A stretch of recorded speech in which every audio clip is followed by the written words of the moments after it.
مقام و مرتبہ تھا. کہتے ہیں نا دو امتحان تھے، ایک امتحان نبی پہ آیا، ایک امتحان ولی پہ آیا.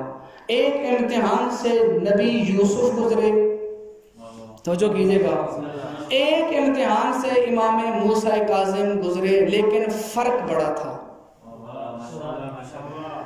جب یوسف علیہ السلام کا کسی ایسی خاتون سے پالا پڑا کہ جو غلط ارادہ رکھتی تھی، کہتے ہیں کہ نبی کے پاس آنے سے پہلے بھی جیسی تھی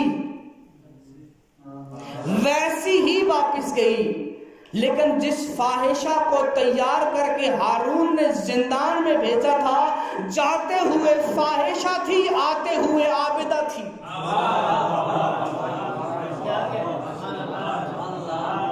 جب گئی تو زمانے کی دیکھیں نا، ایک ملک کا بادشاہ جب کسی عورت کا انتخاب کرتا ہے کسی کو گمراہ کرنے کے لیے، تو ان تمام معیارات کو سامنے رکھ کے کرتا ہے جو اس زمانے میں ایک اعلیٰ تر فاحشہ کے ہو سکتے ہیں. ہارون نے انتخاب کر کے بھیجا کہ میں چاہتا ہوں کہ شیعوں کا، رافضیوں کا یہ امام لوگوں میں بدنام ہو جائے.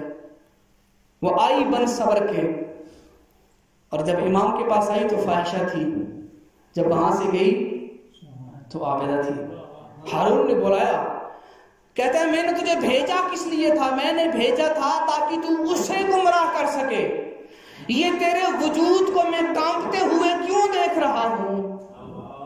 تیرا سر جھکا ہوا ہے، تیرا وجود تھر تھر کانپ رہا ہے، تجھے ہوا کیا ہے؟ اس وقت وہ کنیز کہتی ہے ہارون تجھے کیا بتاؤں، جس کو گمراہ کرنے کے لیے تو نے مجھے بھیجا تھا، میں جتنی دیر تک کھڑی رہی ہوں، کبھی رکوع میں کہتا ہے سبحان ربی العظیم و بحمدہ، کبھی سجدے میں کہتا ہے سبحان ربی الاعلی و بحمدہ.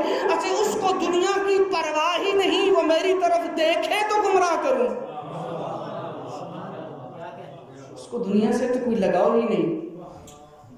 کہتے ہیں یہاں تک کہ وہاں سے چلی گئی اور اس پر نگران بٹھائے گئے تاکہ لوگوں سے مل کر یہ لوگوں کو یہ واقعہ نہ بتائے. کہتے ہیں مسلح عبادت پہ کھڑے کھڑے کانپتی ہوئی عبادت کرتے ہوئی خدا کے حضور پہنچ گئی. یہ ہے اعجاز امامت.